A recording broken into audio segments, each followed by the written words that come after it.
All right, so here's what we're gonna be making. A hay bale blind.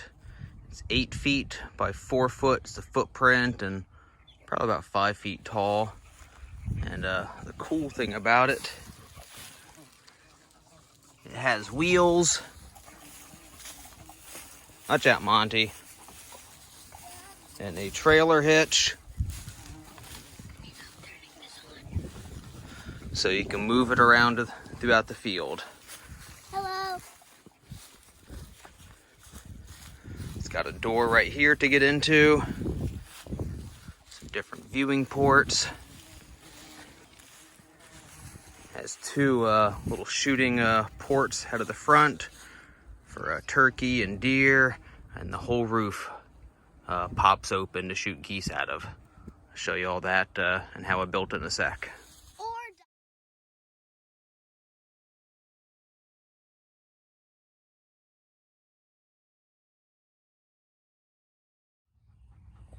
All right, so here's the underside of what the blind's gonna look like. Standard 8x4 sheet, pressure treated plywood. I just used 1/2 inch. You can use 3/4, but as long as you support it, 1/2 inch is fine. 2x6s along the edge. 2x6s help get it off the ground a little bit. As far as the wheels, you're definitely gonna want a 4x4 there for the brace. The time this thing gets all loaded up, it'll end up bowing a fair amount. Just use standard 5/8 inch round steel. These things here, basically for a wheelbarrow bracket.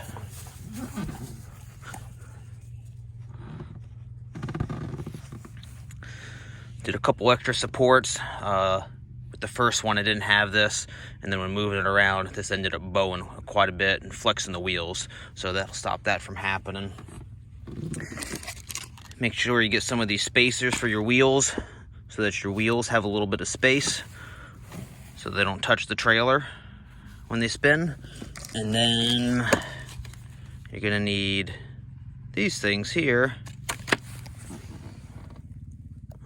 to hammer on to hold the wheel in place. These are 13-inch wheelbarrow tires. You can obviously use something bigger. The steel rod is exactly 4.5 feet long, which worked perfectly. Just the right amount of space for these wheels I have. You might need something a little longer, depending on the size wheels you have.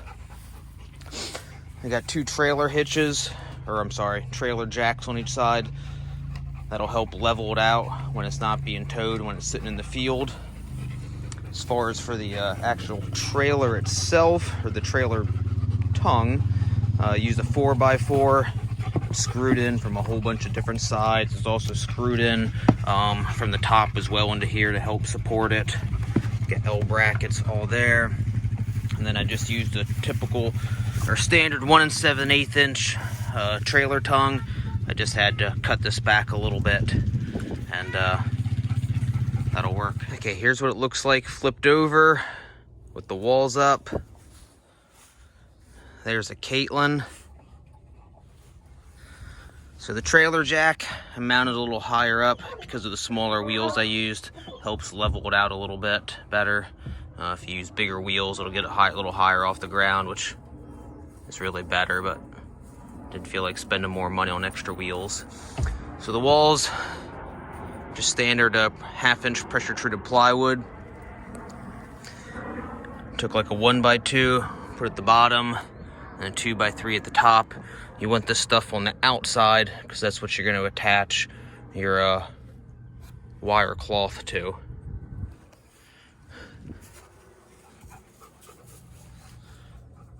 You just screw it into the bottom, screw the sides together. It's pretty sturdy.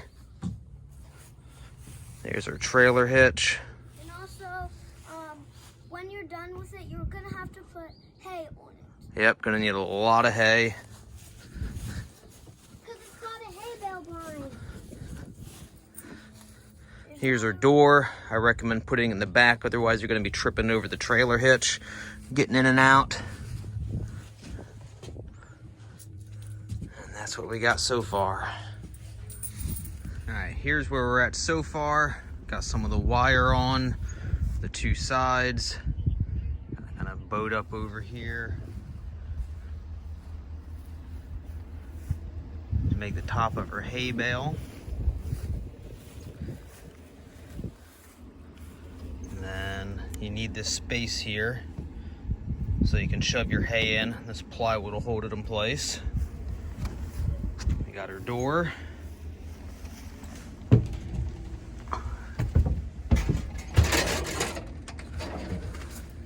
These will open and kind of fold out of the way, so you got your shooting ports for turkey, deer, that sort of thing.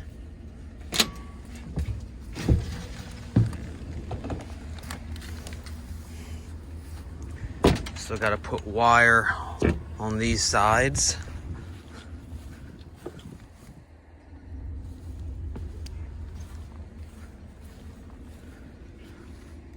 Alright, we got the rest of the wiring attached, everything, including some hay. So when you get the wiring attached on the side, you just need to cut out a section for the door and then line the around the door and the door itself with some 2x2s, just so you can attach the wire to it and still leave a little bit of gap to stuff the hay in. Again, I'm just attaching everything, all the wire with these U-nails here.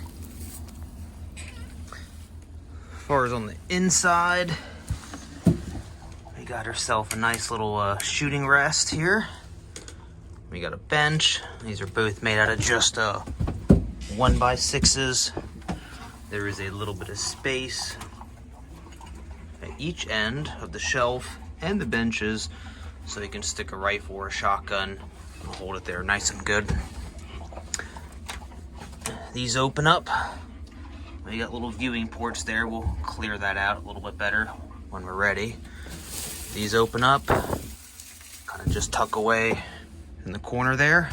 So you got your shooting window for deer, turkey. Little piece of 2x2 is attached to each end, and the wire was just nailed onto it, so you can stuff that into place. So for the top end pieces, all I did was take a couple of 2x3s, used some pocket hole screws just to attach it, and then just cut a little piece of wire out, and again, just kind of nailed it in place.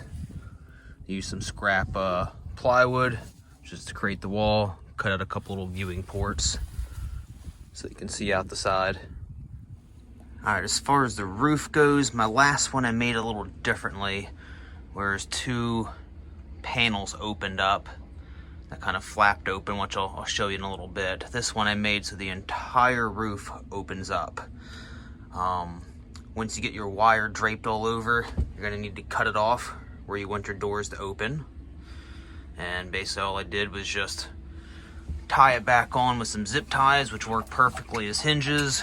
The two pieces zip tied together, works fine. As far as the top, got a 2x4 that goes all the way across for support. It's about 15 inches high from this part right here. So the top of your 4-foot wall, I got a 2x3 supporting it, which is 15 inches tall. From there, you get a couple pieces of scrap wood, really makes no difference, and that's basically designed to support the top of your roof. So these are here to basically hold the roof in place so it doesn't blow open when the wind's blowing or when you're not in it. When you're ready to hunt, you simply unlock it. Geese are coming, you're ready to take a shot. Literally all you do, give it a little tap, the entire thing opens up, and you can do the same for the back as well. When you're ready to cover it back up, you simply pull it back up and it rests right there. I got viewing ports cut out here. You can obviously make them bigger or any size you want, and I'll finish showing you how I finish up the roof here in just a little bit. Alright, so here's where we're at with the roof. Take a heavy duty tarp, cut it to size, zip tie it with the grommets, and then I'll go ahead and actually get a grommet maker and Put those wherever else you need a zip tie. And you're gonna want to put at least one or two kind of in the middle, because this tarp is what's gonna hold all the hay in place, or at least act as a backer. Let me show you the other side. So here's the front of it. Obviously you want to use a brown or a black tarp. Don't use something that's gonna show up and creates a little bit of space, just enough to basically stuff some hay in there. And you got your little viewing ports there up top. I'll show you what it looks like in a little bit when the rest is done. Alright, ended up painting the back of this black.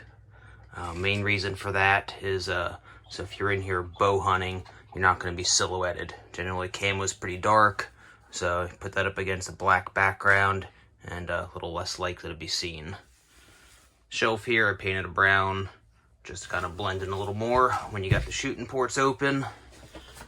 Other thing I did, just drill a little hole right there in the bottom, which this will go right through to hook into our propane heater, keep us nice and warm. Some of you will probably sit there and complain that running this inside here isn't safe, especially with a bunch of hay and straw on top, but I've never really been one to make sound decisions, and I'm not about to now. So if you don't want to, don't do it yourself. And here we are, all done.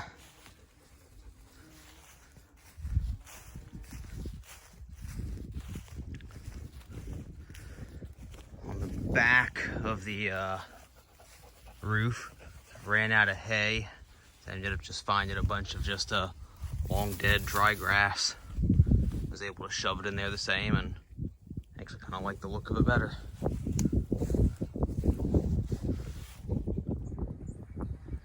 Here's what it looks like with the shooting ports open. If you want to shoot deer, turkey, something like that, we plan on using this to bow hunt turkey out of in a couple days. And here's what it'll look like when the whole roof pops open for geese. Front and the back do that. So here's the roof I made out of the first one. As you can see, I just cut panels out, basically. And then those just individual panels push open. Maybe a little easier to make, a little lighter to push open, but doesn't give you quite as much room to shoot. And here's the front of the first one I built. You really can't tell a difference from the outside as far as how the roof looks. Alright, here it is, hooked up to the four-wheeler. Alright, show him it can pull it just fine, nice and slow. How you feel, Big Dad? Alright, we got it towed out to our field. That's where we're going to be bow hunting turkeys from. I am going to be bow hunting the turkeys. Caitlin's going to try to get her first turkey ever. I'm going to try to do it with the crossbow. Last So, year. got this in place. Got her turkey decoys set up and ready. What? I didn't have any room. Got her propane heater in there. And a little propane tank right out here. Keep it warm, supposed to be cold open in the morning. On you. All right.